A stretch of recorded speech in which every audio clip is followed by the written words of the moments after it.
the Free Kick Podcast. My name is Todd, and it has been a little bit since you guys have heard a podcast from me.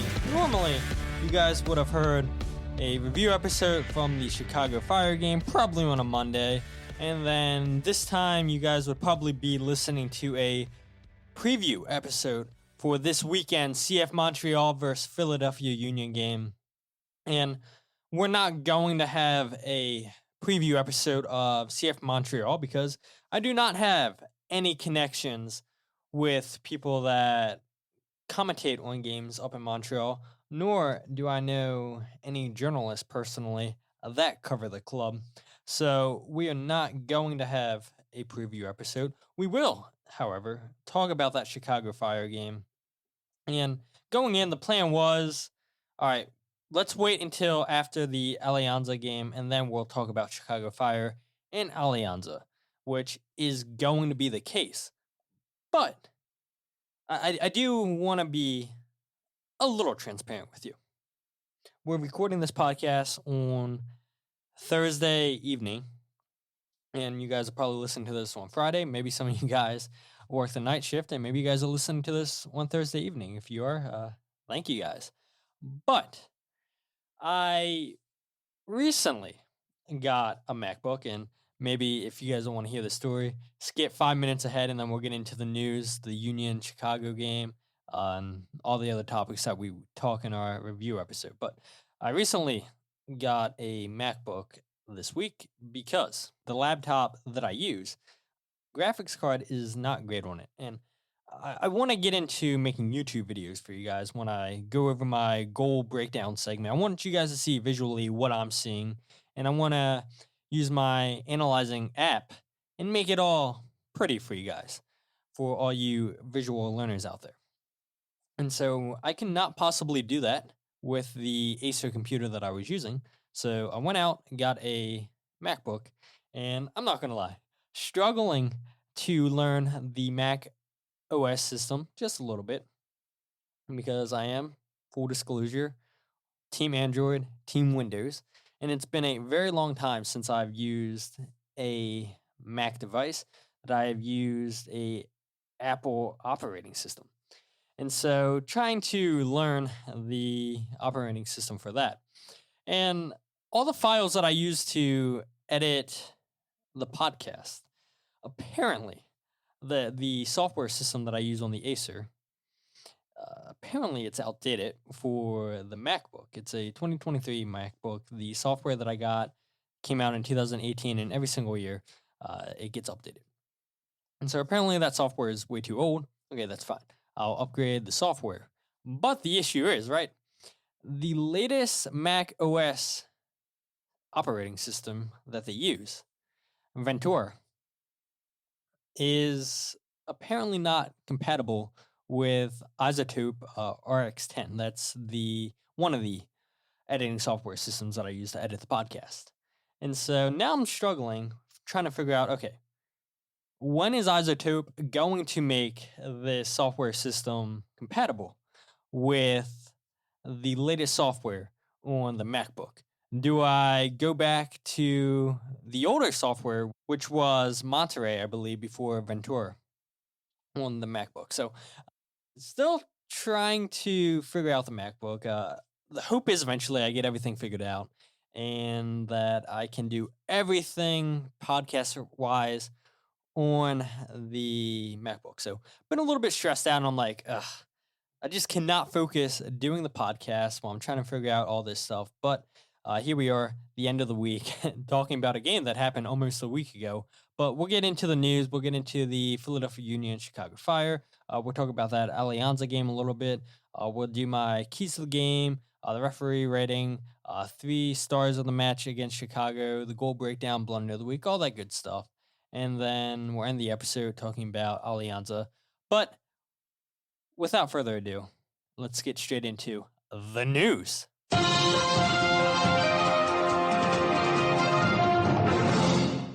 So we're going to try to get past the news pretty quickly so we can talk about the Chicago Fire game, even though there wasn't a lot to talk about. That's why we waited. That's why the plan was to talk about the Alianza and the Chicago Fire game. which it does feel kind of weird, where I feel like all the talk that we're going to have during this podcast, I feel like it's all outdated. Like those topics have passed days ago.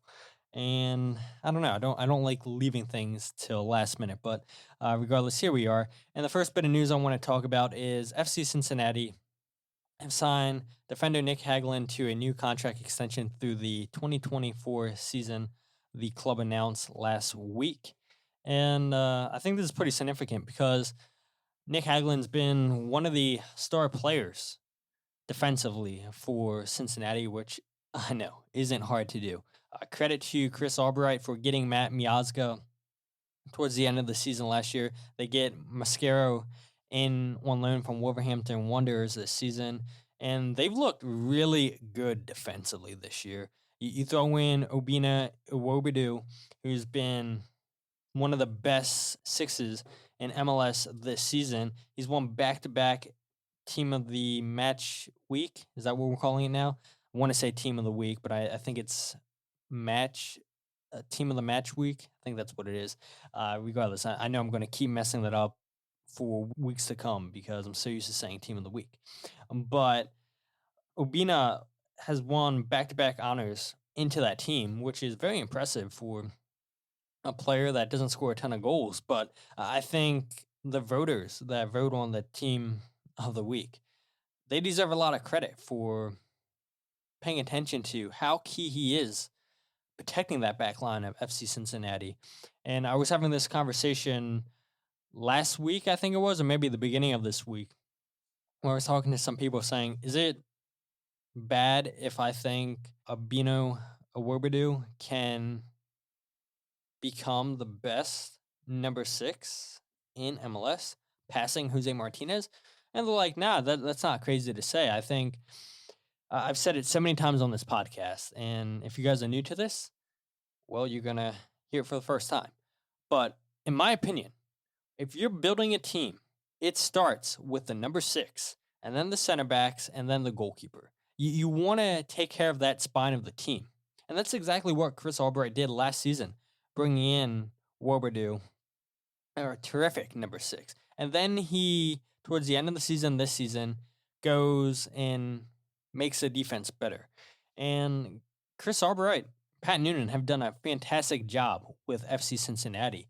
And I think it should be no surprise to people that FC Cincinnati are early favorites for the Shield, which is so crazy when you look 2-3 years ago, just how terrible Cincinnati were. They were the laughingstock of MLS, and now they're considered one of the best teams in MLS. And it's crazy, right? When you get people that are good at their job, it's crazy how much work they can do to turn around that franchise. And that's exactly what Chris Albright and Pat Noonan have done. And Nick Hagglund, though, we got off on a little tangent. He is a leader, like I said, in the back line for Cincinnati. He has 97 appearances across all competitions, which is the most for Cincinnati. He also has appeared in the most regular season games for FC Cincinnati in MLS with 91. He started most games out of all players in Cincinnati history, 83. So he is, you guys get the point. He is Mr. Cincinnati. And so it's good to see Cincinnati rewarding one of their own, one of their strong players defensively. And I thought that news was good information for you guys to have. Point number 2 I want to bring up, though, is MLS released a statement on March 7th in regards to concussion protocol. And MLS, they get a lot of things wrong. But they deserve all the credit in the world for proposing the temporary concussion substitution, which is so insane to me that we don't see this happening in more leagues, that we don't see FIFA coming out and saying that this needs to be standard in every single league in the world.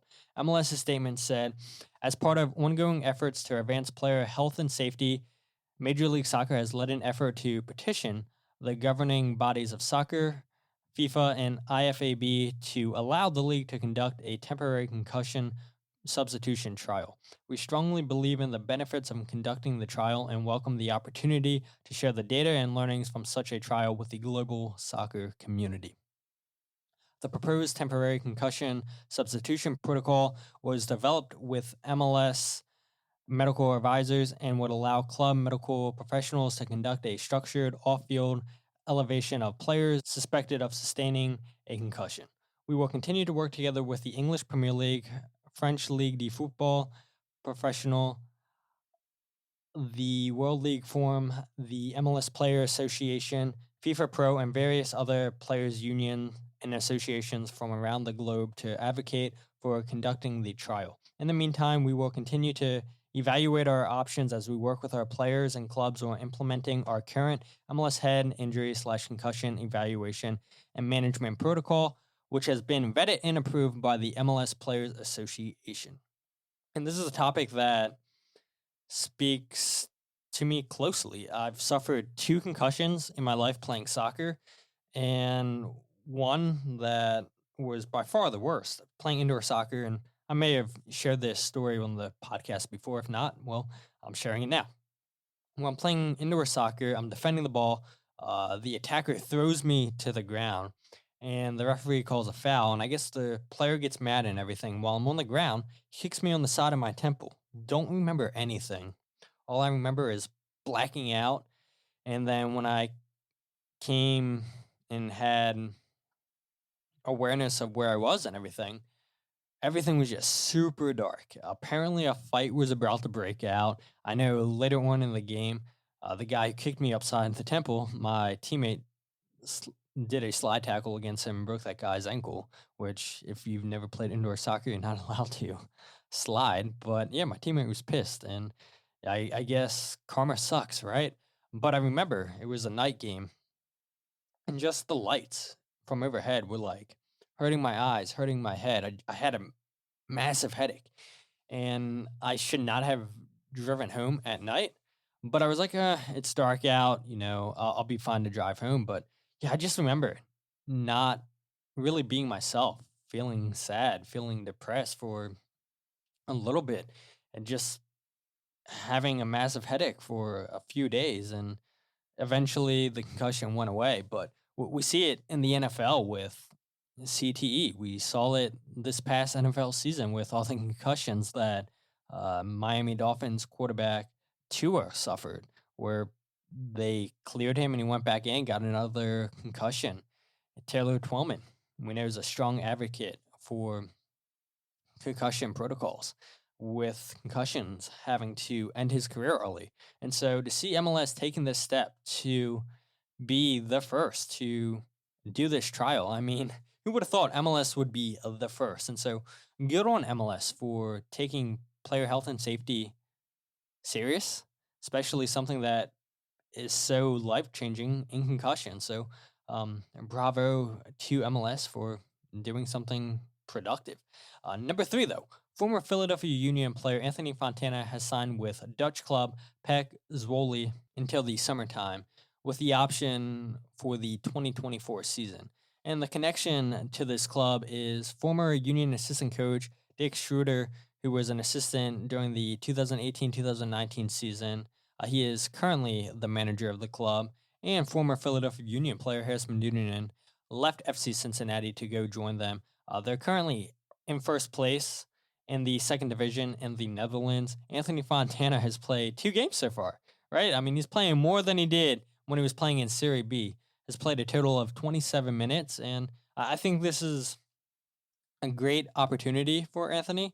I know the president of the Anthony Fontana fan club, or I should say Stan Club, Ricky Zelfro, has got to be loving this move for Anthony Fontana.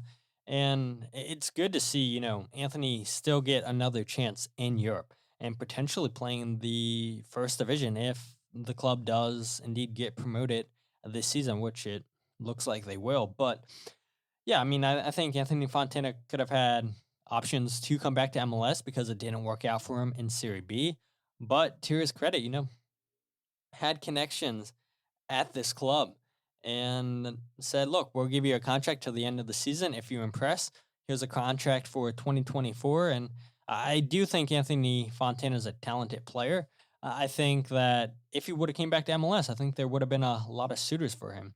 I don't think he's a creating number 10. He's more of a goal scoring number 10, like we saw when he was with the Philadelphia Union. But regardless, to see him still get his chance in Europe, I think this is a great move for him. And again, you love to see former Philadelphia Union Academy players, former Philadelphia Union first team players just continuing to get chances in Europe.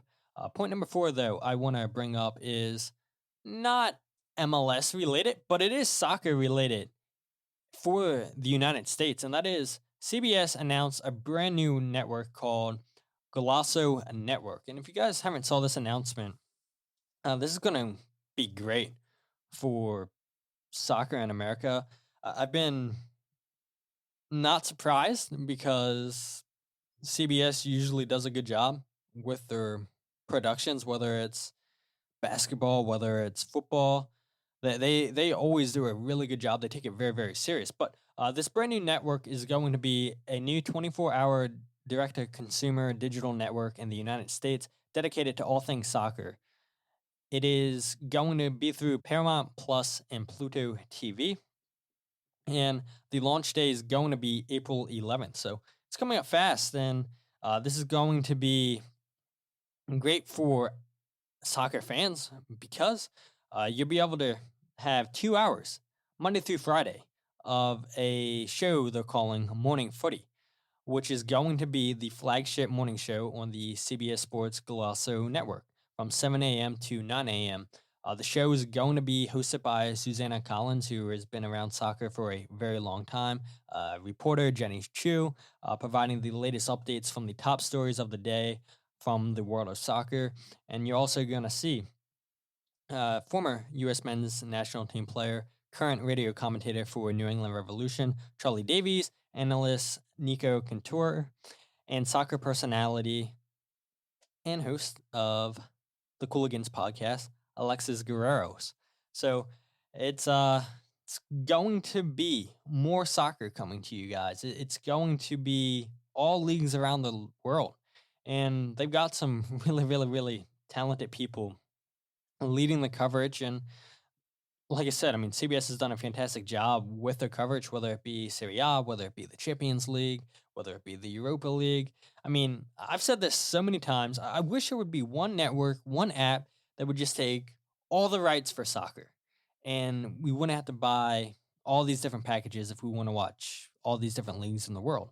Of course, no, that's not going to happen ever. But it is good to see a network like CBS taking their soccer coverage very, very serious. And now you get to wake up starting April 11th, watching morning footy from 7 a.m. to 9 a.m.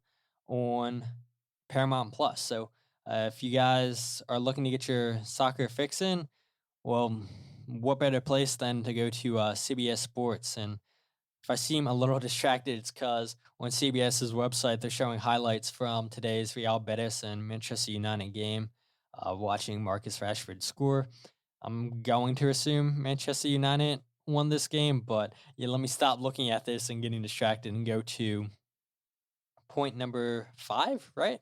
Point number 5, which is the Leagues Cup schedule was announced. And I don't know about you guys. I mean, I'm just not excited for this. I'm not. I've said it many of times that I hope the Union get knocked out of this competition, but the Philadelphia Union will take on Tijuana on July 22nd, and then July 26th at Subaru Park, the Philadelphia Union will take on Querétaro, and yeah, if they win those games, then they move on to the next games, and this terrible, terrible idea, this terrible money grab. And yeah, I just wanted to get that out there for you guys that didn't see the updates. I'm just not happy. I don't want to talk about this competition, but maybe there's some of you guys out there that are interested in Leagues Cup. Maybe you guys didn't see the schedule, and now you guys have it. The tickets are on sale now if you guys are interested in buying tickets. But yeah, that's a competition that I have a very, very, very, very hard time getting excited for. But the last bit of news before we talk about the Philadelphia Union Chicago Fire game is Gregore, the talented midfielder for Inter Miami, suffered a lisfranc injury on Saturday, March 11th at New York City FC, and he's been ruled out indefinitely. The midfielder will undergo a procedure this past Tuesday, and then Inter Miami will say how long the recovery time for that injury will be. But this is not great news for Inter Miami. Their captain, they lose. One of their best midfielders, if not their best midfielder. You guys will remember a couple weeks ago when I did a preview episode for the Inter Miami Philadelphia Union game. Jim Curtin was full of praise. I was full of praise for Gregore when we did our review episode of that game. And so to see them lose such a talented player, a player that's their captain, like I said, the player that's the enforcer in the midfield for them, it's a huge blow for them. And I think, just all of MLS, I mean, you hate to see injuries happen because you want the best players on the field at all times, and that's not just MLS. That's all sports, right? So that's a huge blow for Inter Miami, and we'll see how that affects Inter Miami's season going forward. But let's go ahead and talk about that Philadelphia Union versus Chicago Fire game. And again, there's a reason why I waited so long to talk about this game, whether it be because I'm trying to learn the MacBook, like I said, whether it's because I want to wait for the Alianza game. I just did not feel like talking about this game on Sunday because that podcast would have lasted like 20 minutes, which maybe some of you guys are like, yeah, those are the episodes I look forward to. I don't know. I feel weird. I really do feel weird recording short episodes. But this is, in my opinion, an easily forgettable game. And I think, there's just not much to talk about.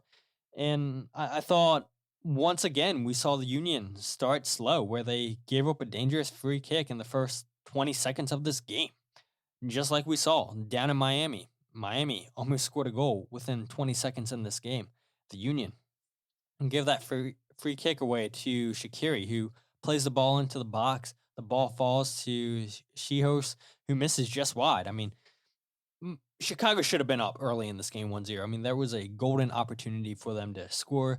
We saw later on in the first half, around the 12th, 13th minute, I think it was, Julian Carranza had a chance cleared off the line by the defender Tehran.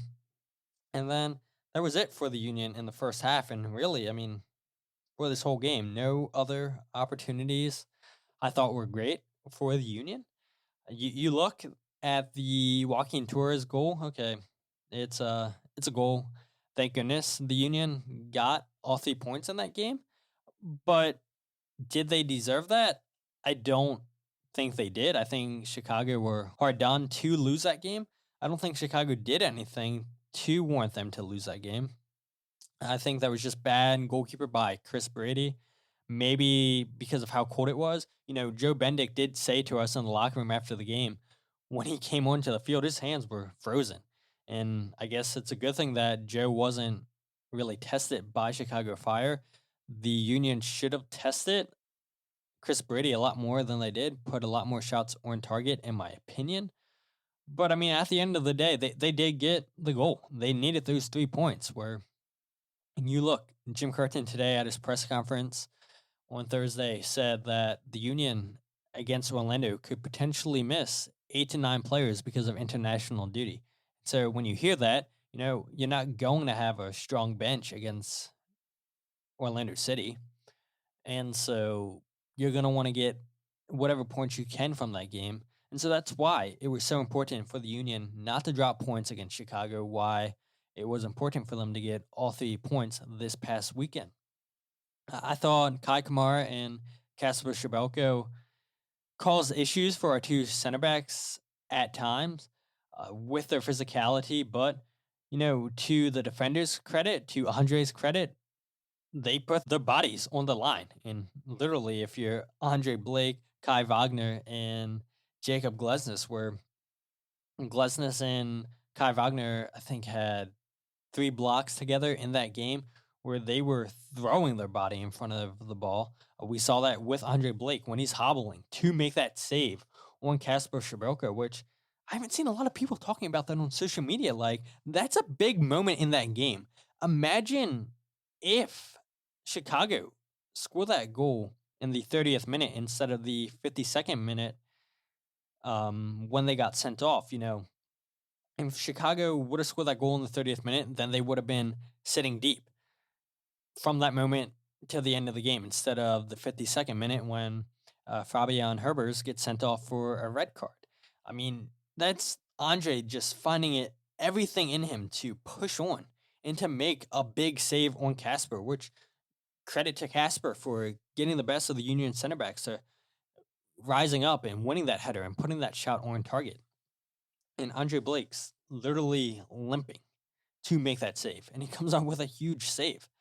And the Union last season, I mean, we saw it so many times with the defenders just throwing their bodies in front of the ball, where they were 5th in MLS and blocks with 366. And this game would have been totally different if Chicago would have scored early on in this game.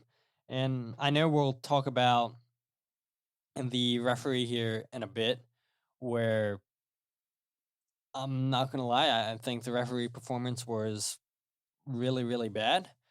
And as junior fans, you guys might be saying, well, it's great for us since we didn't have any players get sent off. But yeah, he was calling way too many yellow card fouls for Chicago, in my opinion. And again, we'll save that for the segment when we talk about the referee. But yeah, I mean, a great grinded out win for the Union. I know there were a lot of Union fans, I'm sure, especially if you're an older Union fan, that you guys were probably worrying that, every time the Union go a man up, they always play badly. But I looked this up during the game. My friend Rich texted me. He's like, hey, can you look up this record for me? And before Rich even texted me, I was already on my way to looking up their Union's record all time when they've been up a man. In all time, the Union have a record of 28, 11, and 15. That's 28 wins, 11 losses, 15 draws, including 11 wins, 3 losses, and 3 draws in the last 5 seasons, with this 2023 season being the 5th. And Jim Curtin was, asked about that. He was asked, did you make those substitutions to change the game because of Alianza coming up? Did you make those substitutions because you were trying to go for all 3 points?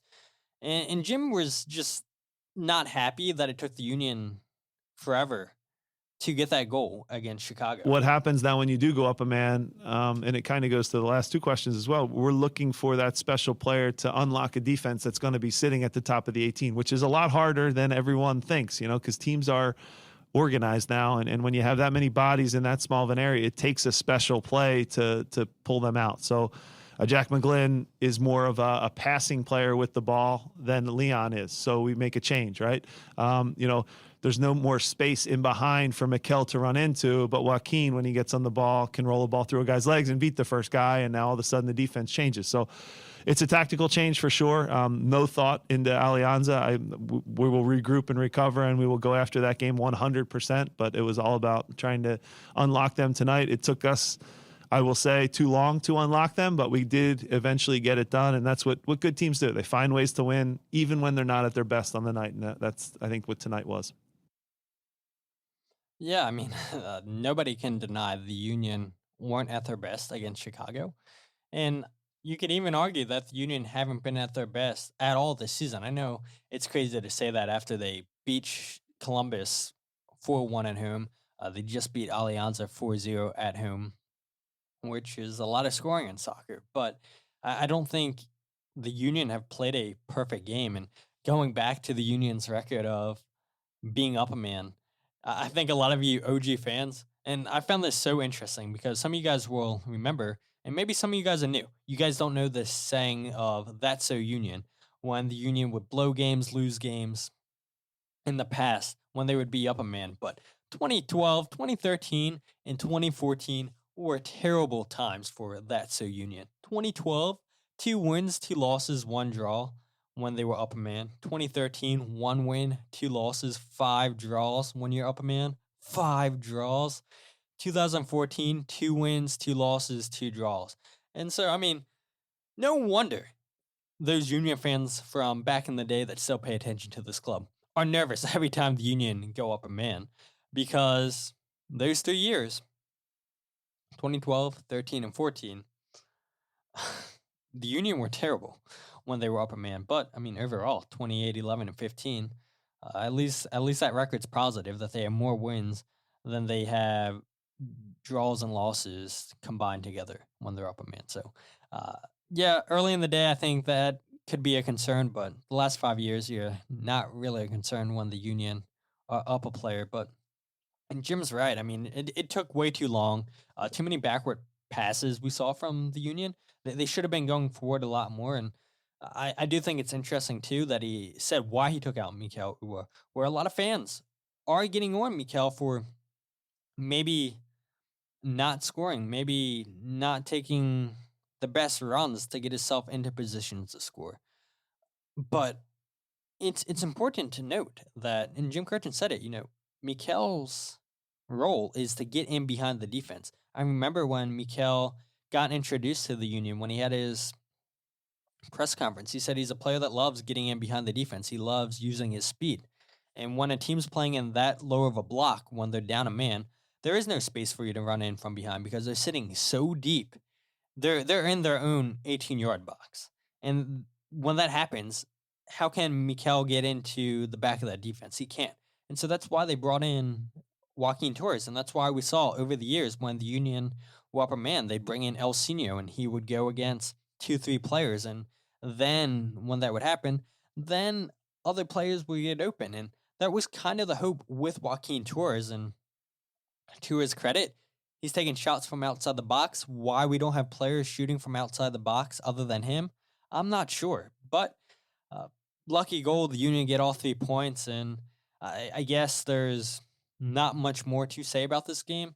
I do think it's interesting, too, though, because Jim Curtin mentioned after the game that he believes that the Union's front three is just trying way too much. Again, on Thursday, he said the same thing, that, the front three has been trying too much. They need to keep it simple. Because in that game against Chicago, the Union had 14 total shots, and only 3 of those were on target, including that lucky goal that Joaquin Torres scored. And this is what Jim Curtin had to say, just with the front three needing to simplify things. We're putting too much pressure on ourselves. What we did last year to score 6-7 goals a game it's not going to happen. I'm here to tell you guys that it is not going to happen. Like, that was a crazy, crazy season. And I can feel it even in the crowd that they're expecting us to score 5 or 6 goals a game. And I'll have the same exact discussion with Julian, with Danny, and with Mikel, that we can't score on every play. And I think right now we're almost shocked when we don't. And it's like, guys, we just have to do the things that make Danny Gazdag one of the best players in this league, which is arriving in the box late, running hard, getting his shot off. I think right now he's trying to make the final pass every time. Julian's trying to press. It's great that they want to score and they want to carry that load. But I've found through years and years of soccer that the more you just put individual pressure on yourself to make a play, bad things happen, and you get into bad habits and you don't play within the team structure. So I think they're trying to do too much right now. And I know we'll get back to doing the simple things perfect, is the way I put it. Do the simple things perfect. It's so much more powerful than, trying to make one individual play in a game. So we still, like I said, have a lot to work on. But I do think this idea that we're just going to score 5-6 goals a game, it's not really how it works. We're going to fight like hell to try to do that, of course, every game, but it's just not realistic. Yeah, it sucks to hear that, right? Because I think we were spoiled last year, and I think this does go to my point where I said a couple episodes ago where, I don't know, maybe we should stop talking about 2022, comparing 2022 to 2023, because Jim Curtin just said it, right? It's unrealistic that we're going to have the same season from 2022 to 2023 and score 6-7 goals a game, just constantly blowing teams out at home. That's fun and all, but it's just not going to happen. I mean, and that's why it hurts that the Union didn't win a trophy, because that's the best way to capitalize off of the historic season they had. But it's not. It's just not going to happen. And you can tell. You honestly can tell that Junior Gazdag is trying to play that final pass, that he's playing that risky ball way too many times. he should keep it simple. They need to, if that ball's not there, they can't force a play that's not there. And you are seeing them at times forcing a shot, forcing the pass. They've been atrocious in the final third with their passing percentage. It's, I think, lower than 55% on the season. I mean, things look pretty sloppy in the final third. And to hear Jim Curtin say, yeah, we just want them to keep it simple. I mean, look, we saw it on Tuesday night against Alianza. Mikel Uhre gets an easy assist. He squares the ball to Andres Pereira. He kept it simple. And when you keep things simple, good things happen. Not saying that, okay, if you keep them simple, that, okay, that's when the blowouts are going to start happening. It's not. But trying to take on 2-3 defenders by yourself, forcing shots, forcing bad passes, that's not a recipe for success. And Jim Curtin knows it. The players know it. And to see that, okay, maybe that the players are listening to Jim Curtin's point that he's trying to make. Keep it simple. Where, like I just said, Mikel plays an easy square ball, an easy pass to Andres Pereira. He picks his head up, sees a wide open Pereira. That's simple. And it looks easy on the field, right? Because it is. And so to see Mikel not try to beat a guy off the dribble, just lift his head up, say, hey, look, I know that we have the man advantage against Alianza, especially on the right side of the field. Yes, they made substitutions to go with 4 at the back, but there's always going to be an extra man advantage. And for him to find that space on the right side that Pereira was occupying, nobody's guarding him. That's great, simple play from Mikel Uhre. And I think it does help too, where you look against Alianza, the Union had 3 different goal scorers on the night. And 2 of those 3 weren't one of the front 3 players, Damian Lowe and Andres Pereira.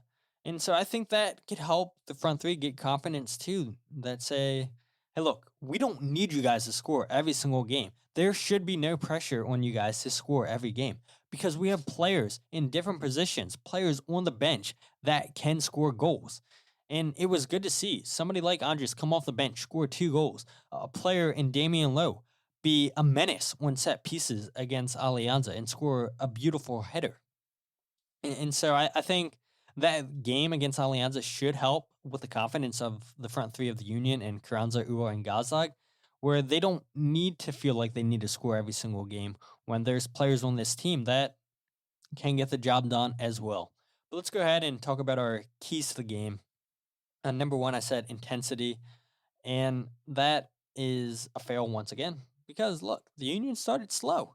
They gave up an opportunity, like we said, in the first 20 seconds of this game, just like they did against Miami. Yes, the Union had an opportunity around the 12th or 13th minute with Julian Carranza, but yeah, I don't think it was great passing from the Union. A lot of sloppy giveaways. Started slow for whatever reason, and hopefully that changes this weekend against Montreal, but we shall see. So that's a fail, number 1. Number 2, I said attack through the middle. And I'm going to give that as a non-rating because there was a lot of space to attack on the right side. Chicago's left back, Kendall Burks, kept getting sucked into the middle of the field. And so the Union were able to overload the right side of the field because of that, because Kendall Burks kept getting out of position. So you're going to play Olivier Bazu. You're going to play Ali Bedoya in space on the right side of the field because that's where all the space is. And Jim Curtin said it after the game against Alianza. He said, it's no secret that when we attack teams, we go after the left back because that's usually the worst player on the opposition's team. Because, let's face it, there's not a lot of great left backs in the world. And the Union are fortunate that they have one in Kai Wagner. And so we saw the Union early on in that game, or I should say, later on in the first half in that game, they kept attacking that right side of the field. And I asked Ezra Hendrickson, the head coach of Chicago Fire, after the game about the adjustment that they made, where Kendall was just getting overwhelmed. And he said, yeah, at halftime, we were able to adjust. And we saw that in the second half that the Union weren't given as much space on that side of the field like they were in the first half. So good adjustment made by Chicago, but like I said, not going to give that as a rating because I said attack through the middle, and the Union didn't really do that because they had all that space on the right side of the field. Number 3, I said get Mikel Uhre on the ball more. That's a fail. Only 19 touches. Uh, he made some good runs, but again, the Union just weren't able to find him enough. When Mikel was open, the Union didn't see the run. When Mikel was making that run, the Union mishit the pass.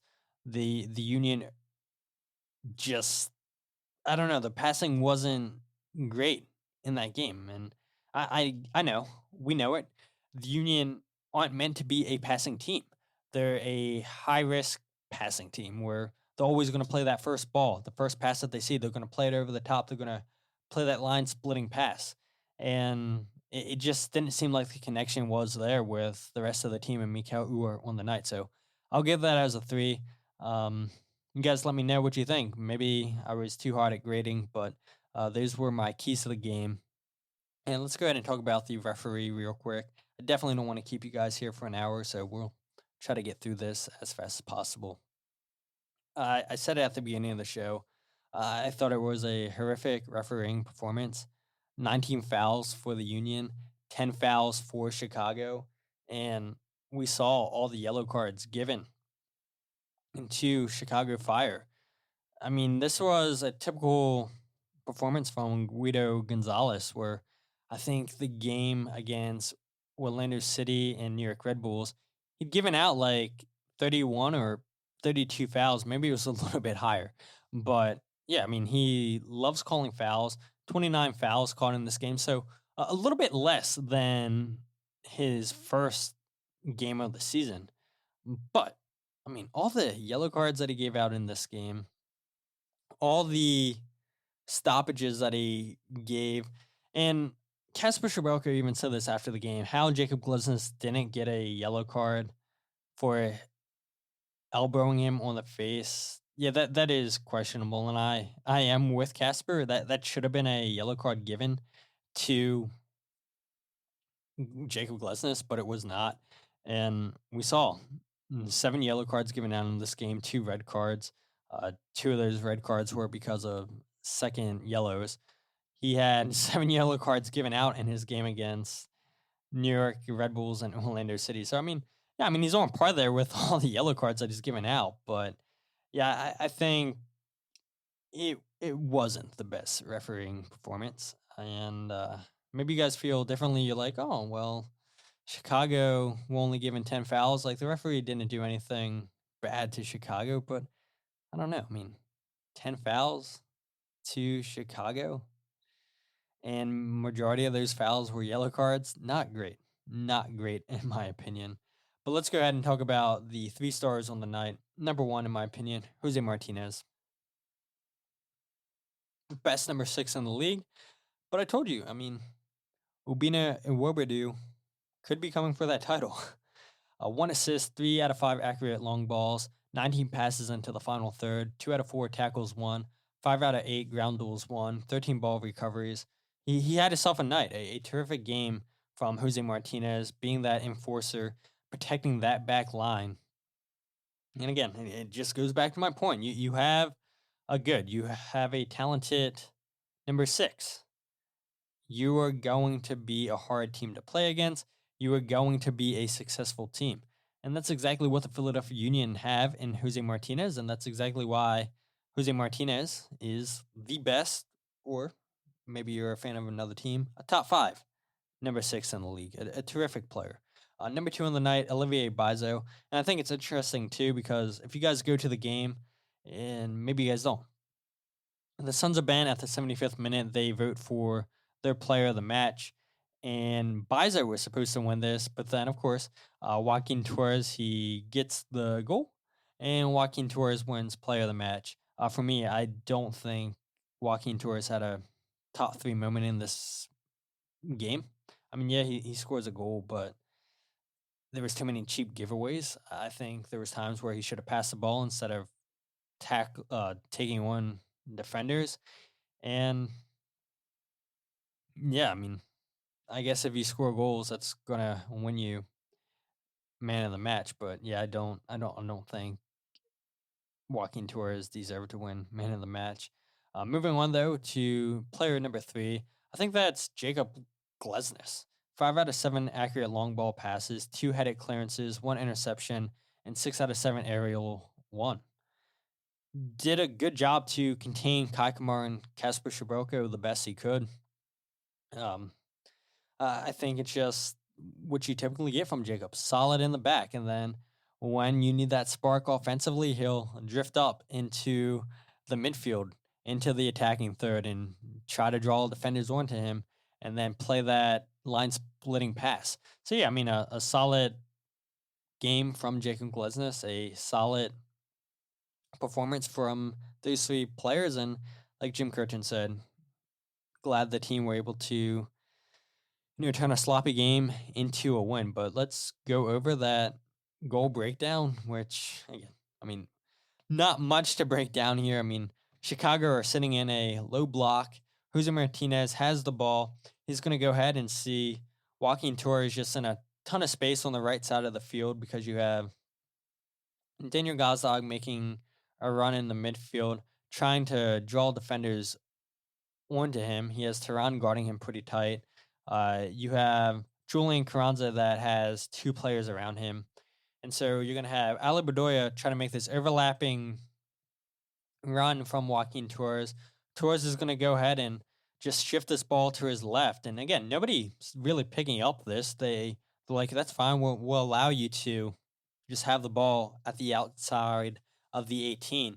And so Torres is going to go ahead and just get into his position, fakes the shot the first time, and gets a defender to commit to that fake shot. And by the time that he commits to it, Joaquin Torres finds the space where he wants to shoot. Great hard shot, bounces off of Chris Brady's hands and in the back of the net. I mean, wasn't a difficult save in my opinion. Wasn't a special shot. I think any goalkeeper would have saved this, but maybe the elements play a factor because of how cold it is. Like I said, Joe Bendick said that his hands were frozen when he came in, and maybe that's what happened here with Chris Brady. Maybe his hands were frozen. I mean, great shot here by Joaquin Torres, but nothing too simple to break down about that play. I mean, Chicago defended this well. They took away all the options inside the 18. They were fine with Torres having the ball outside of the 18, trying to have a shot from the 18, because, I mean, they had 1, 2, 3, 4, 5, 6, 7, 8. They had 8 players back, a block of 4, and they're fine. They are defending this play fine. But as soon as one player, Chris Mueller, I believe it is, commits to the fake shot, then Joaquin tries his shot from distance and goes off of Brady's hands. I mean, even the Union's attackers aren't really doing anything to create a angle for Joaquin Torres to shoot. I mean, maybe some credit should get to Joaquin for finding the space to shoot through traffic, but yeah, Chris Brady should have saved that, and this game should have ended 0-0. I mean, I don't know. I find it so hard to give Joaquin Torres credit for a save that deserved to be saved. So let's go ahead and end the regular segments with Blunder of the Week. And yeah, Blunder of the Week could have went to a couple candidates. I mean, I definitely thought giving Blunder of the Week to Apple because of the whole mess, like I told you guys at the beginning of the show, with trying to just use my podcast editing software on the MacBook and one of the software systems not being compatible. But at the same time, maybe that's because it's a isotope issue. So both of those companies I thought should get Blunder of the Week. And then during the week, some dude was giving his stadium ratings of every single MLS stadium, and he had the Union listed pretty terribly. Said the stadium sucks, said the atmosphere sucks, gave the neighborhood a pretty good rating, which is confusing. But I wanted to go off on that guy, but once the report came out, the independent report for the Rainers, when the Rainers complained about Greg Berhalter's domestic violence, I was like, there's no way that I do not give Claudio Reyna blunder of the week for his email that was leaked. And this was in response to an email in 2018 that Claudio Reyna complained about a female referee in a match that Gio Reyna was playing in. And I quote, "And in all honest, can we get real and have male refs for a game like this? It's embarrassing, guys. What are we trying to prove?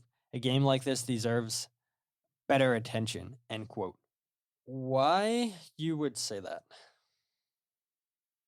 Why you would be so degrading to women? Saying, oh, why do we have female referees? It should be only male referees. This is a disgrace to the game.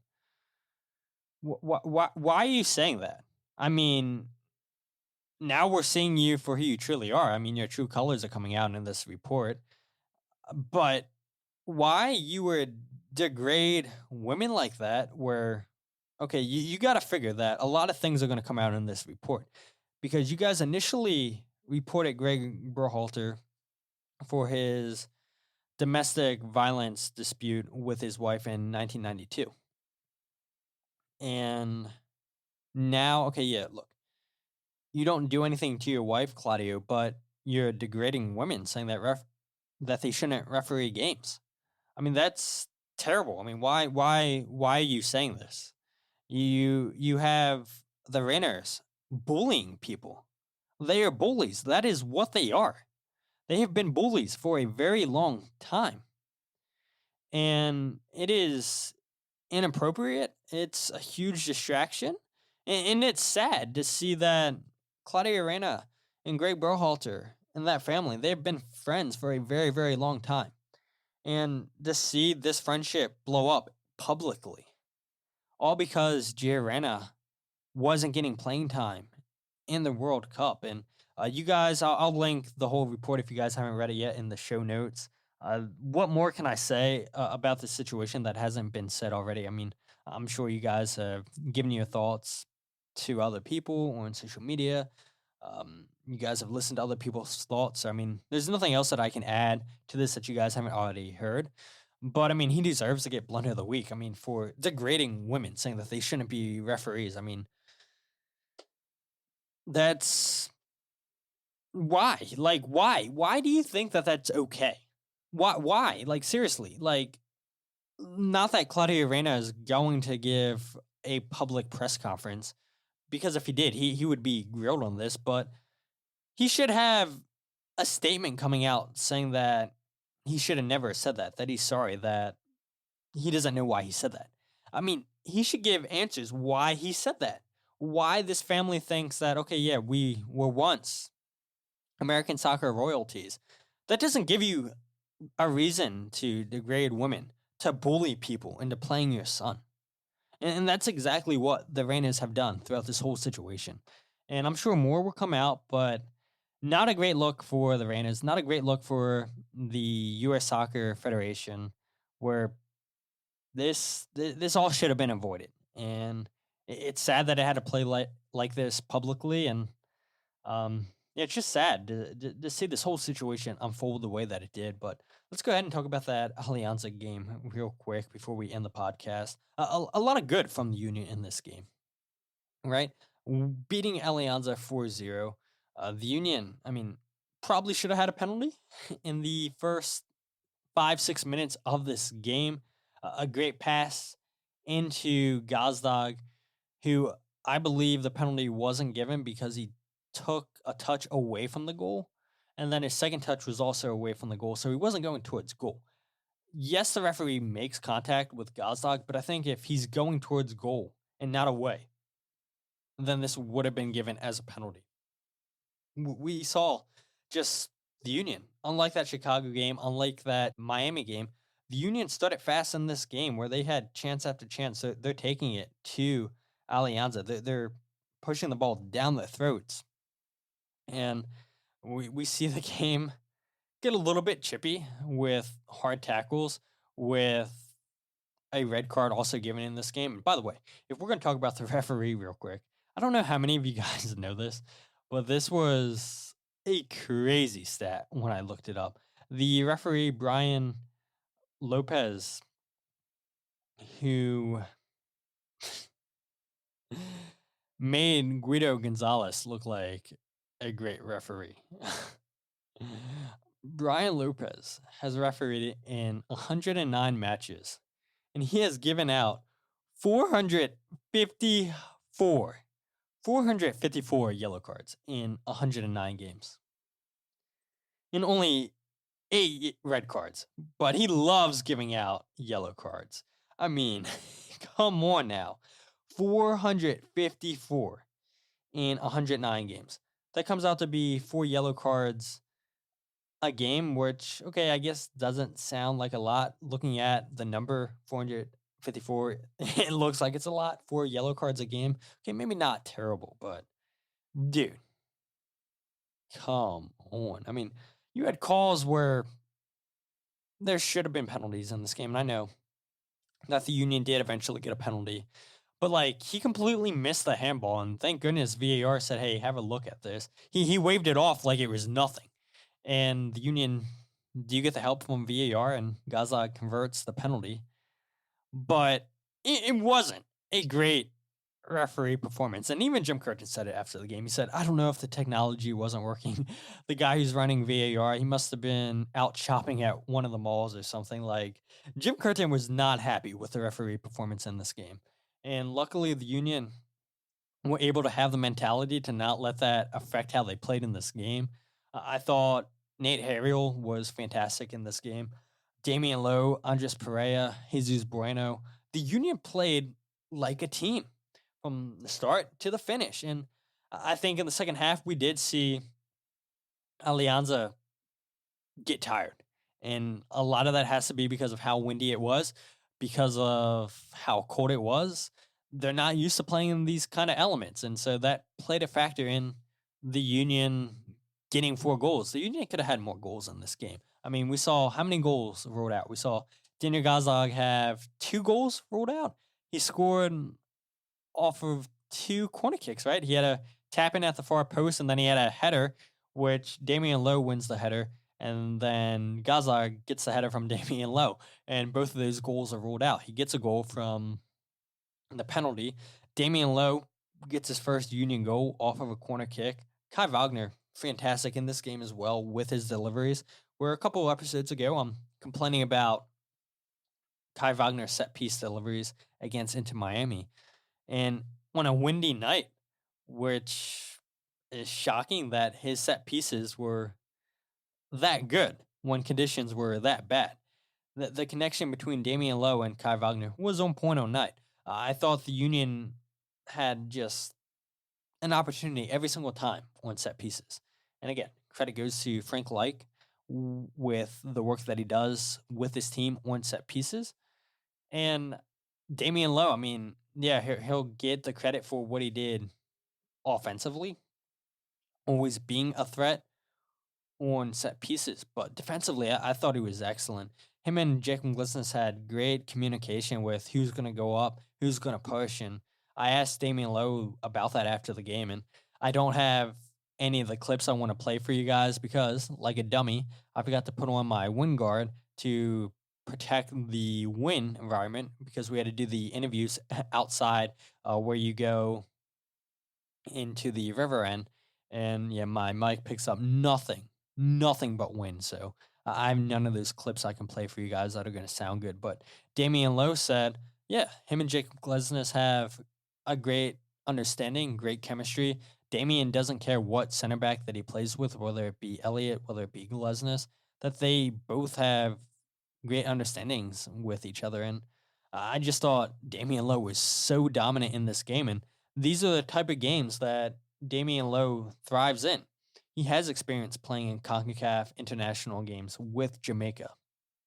And you could see that the moment didn't faze him, that he's a good player. This is what happens when you pair Damian Lowe next to another good center back.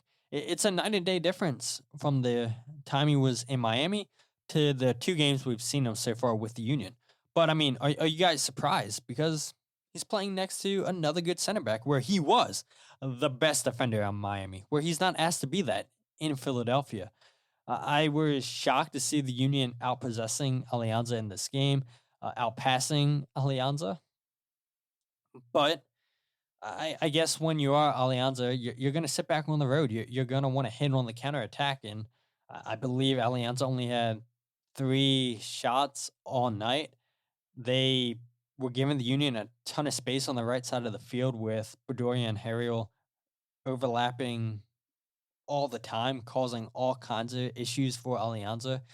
And that's why I say, like, the Union just dominated this game. Yes, they scored 4 goals, but they could have had a lot more. Like, they embarrassed Alianza, in my opinion.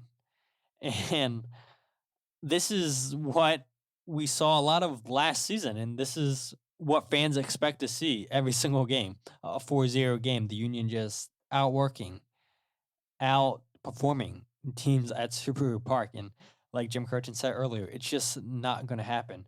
Andres Pereira, fantastic on the night. And the fact that, like, 2 of his shots, 2 of his goals, they were on the ground. And he was able to still find the back of the net when the ball's going through all that traffic. I mean, that's great finishing from him, number one, which he's not even considered to be a goal scorer, but those were both terrific finishes. And number 2, I mean, we've had all 3 of Ernst Tanner's trades scoring a goal this season in back-to-back games with Pereira, with Lowe, and Joaquin Torres. And so Ernst Tanner's got to be so happy seeing all 3 of those players contributing right away with the Union. And I talked about it where, the Union don't have to rely on Julian Kranza, Daniel Gazdag, Mikel Uhre to score every single game when they have players like Joaquin Torres, Andres Pereira, Damian Lowe.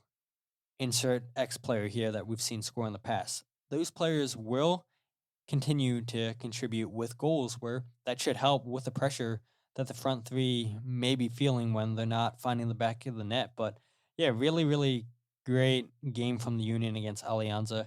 We'll see if they have that same kind of performance against Montreal this weekend. Jim Curtin did also say on Thursday during his press conference that it's only a grade 1 strain for Andre Blake's groin. So he won't play this weekend against Montreal, but Jim Curtin wouldn't give a comment if he'll play against Orlando City. One thing's for sure, Andre will not be a part of the Jamaican national team for the call-ups that are about to take place here next week because he is injured. But Jim said, Andre is a fast healer, and they got the best possible news that they could get in regards to his injury. So it's great news for Union fans, for the team, and Joe Bendick, hasn't been tested. We'll see if he's tested this weekend against Montreal. But if you guys aren't following the podcast, follow on Twitter, Instagram, or Facebook at Free Kick Pod. Wherever you get your podcasts, The Free Kick. Check out the website, thefreekick.net. And I'll be honest, just trying to figure out, again, this MacBook, which might be crazy to you guys, like, oh, come on, it's not that hard to understand. The website's not going to get my full attention because I really, really, really want to get on YouTube, making those videos I told you guys about. I want to interview fans before the game and put those clips up on YouTube, put them up on Instagram, make that into its own segment too. So the website's going to be on the back burner. If I get around to it, then we'll have a match preview episode for Montreal, but if I'm being honest, probably not. I'll try to give a match recap for the Montreal game, but again, right now the website's on the back burner while I have all these other things that I want to try to learn. But until then, my name is Todd, and this is the Free Kick Podcast.